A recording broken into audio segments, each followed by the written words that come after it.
Time to talk winners and losers with our financial expert, Rob Black. Good morning.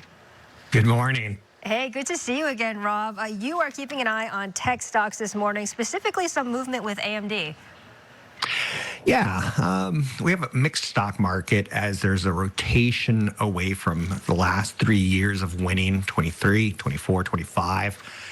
Tech stocks have just been the big winners. So right now, there's a little bit of profit taking. Markets are still pretty close to all-time highs, but AMD is down about 15% because they didn't announce any new AI customers. So the AI trade is now no longer a one-way trade to riches. There's a two-way trade there, but overall the market's healthy. I like seeing some other winners. We did see a very important payroll number show weakness. Number one thing that's important to me, Stephanie, is that Americans have jobs. If we have jobs, we spend our paycheck. If we spend our paycheck, we help the economy. If we help the economy, the stock market goes higher usually. ADP payroll came in at 22,000 jobs, lower than expected. So weakening economy is the underlying phrase there. Well, so on the topic of jobs, of course, we know that Amazon is apparently hiring robots and cutting human jobs. Tell us a bit about what's happening there. Yeah, I think this is pretty fascinating and a sign of the times. They now have 1 million robots in service at Amazon. They have 1.55 million employees. The teeter-totter is going the wrong direction for the humans. As far as headcount goes, they're trimming jobs and robots are being hired faster. 5 years ago, Amazon only had 265,000 robots. Now they have 1 million.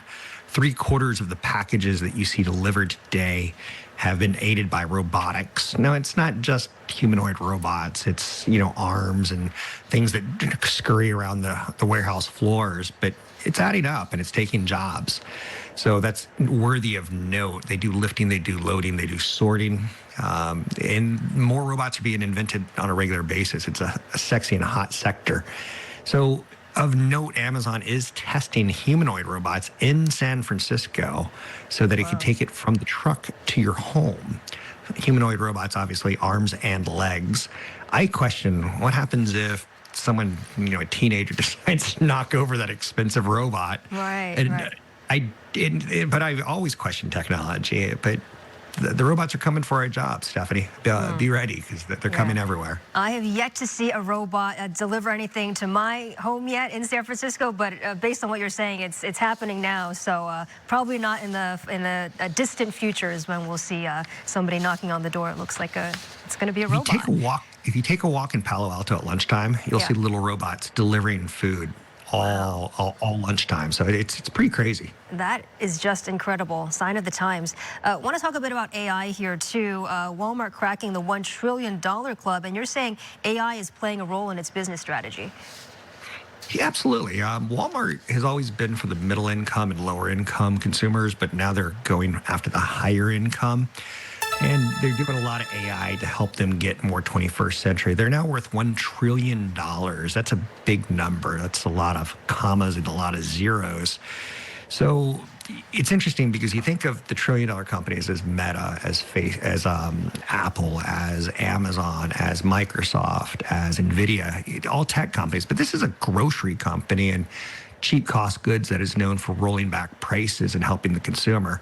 Now they're selling Rolexes. They're selling Bose headphones. 75% of their newest shoppers are high-income, $100,000 households. So they're appealing because they're focusing on e-commerce, on delivery, on roadside pickup, or curbside pickup.